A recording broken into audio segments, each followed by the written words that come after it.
I swear it is not easy being a Vikings fan. So obviously, we always try to make things harder than they are, but also this team just.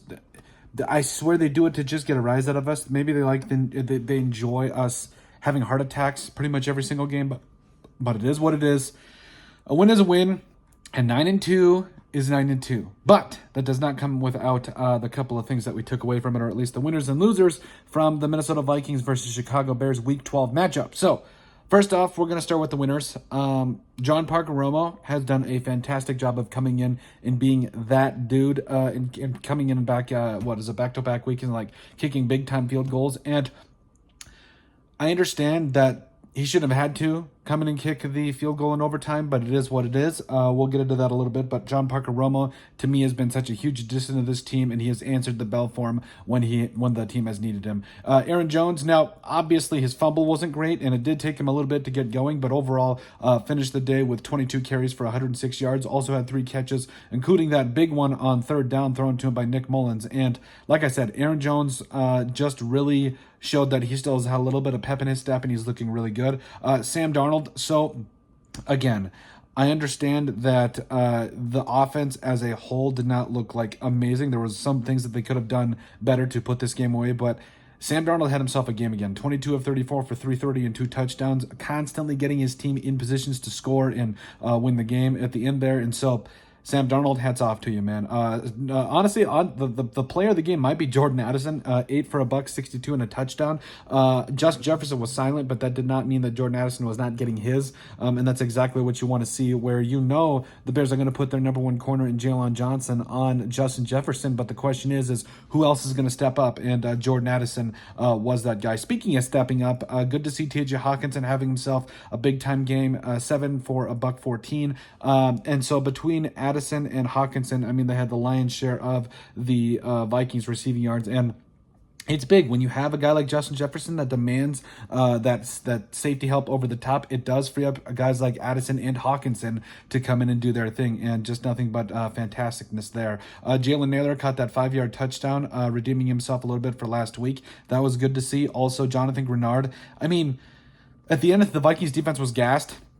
6 total tackles, though, for Jonathan Grenard. Also had that couple of sacks, including that big one on Williams there at the end. That, I mean, he was getting held all day long. If you watch any amount of tape, like, it was horrible. But he did a lot of good things for the Vikings defense.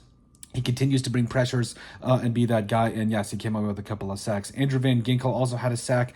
Both him and Grenard have 9 sacks on the season. And again, you are getting these two for an absolute bargain. Andrew Van Ginkel had 7 total tackles as well. Also was he was like an armpit hair away from knocking that long pass away from, I think it was Keenan Allen there early on in the game. But it is what it is. You can't be perfect. Also, Bo Richter having that fumble recovery in special teams, like, that play really helped the Vikings when they were kind of reeling offensively. Like, they needed something, they needed a turnover, and Bo Richter coming up when they needed a play. It was fantastic to see. The defenders on screen, so for the most part, obviously there was a couple of them in there, but the flow to the ball was pretty good for most of the game. Obviously the Vikings defense got tired at the end there, but it was good to see them come out and do some good things against the screens. Dallas Turner had that game, pretty much that tackle-saving touchdown there when the Vikings kicked it off. And I think, honestly, Dallas Turner, he deserves more snaps on defense, but he's also getting coming along on special teams. Justin Jefferson, like we mentioned, 2 for 27. It wasn't an amazing dominant game from him, but he made some big time plays, especially there at the end where the Vikings on that last drive, like when you need your superstar, they threw it to him. He got it and he did his job. Cam Akers also had himself a couple of big time catches, or a couple of big time plays, 3 carries for 19 yards. Also had a nice 6-yard catch there. So honestly, the Vikings are really seeing some of these backs and other guys get involved. That's good to see. Also, Nick Mullins, talk about coming in on a play like just out of the blue for Sam Darnold, where, I mean, obviously he was getting teed on up, where having a big time third down pass completion to Aaron Jones, that was really good to see. Also, now losers. Aaron Jones on that fumble, we got to clean it up. We got to clean it up in the first part of the game. We just have to. The surprise plays, where I understand that the Bears are going to get some of those surprise plays, specifically where that Caleb Williams, rolled out to the right and he got, I think it was DeAndre Swift on that 30-yard connection. It's just, I don't know, Lars, there's a lot more that you can do. DJ Moore and Keenan Allen seem to do whatever they want today. Again, it's tough, but defense is we got to come up with stuff. We got to play better. Also, Sam Darnold taking sacks. I don't know what it is, but Sam Darnold just has a tendency to take horrible sacks when either you can't have it or it will really kneecap your offense. And he's got to be better about getting the ball out quicker. He's improved a little bit, but we need to see more of him getting the ball out quicker. Also, Sam Darnold not scrambling. Like, I understand that he wants to sit in the pocket and make some plays, but at the same time, if it's not there, dude, tuck it. You've made a couple of plays with your legs. Fourth down play calling. I swear to God, Kevin O'Connell's allergic just to running up the middle. And I understand that they did run that third and short run with Aaron Jones, and it did not go anywhere. Vikings had to kick the field goal and take the 27-16 lead, but it just hurts. Like, every time the Vikings line up for a fourth and short, I cringe.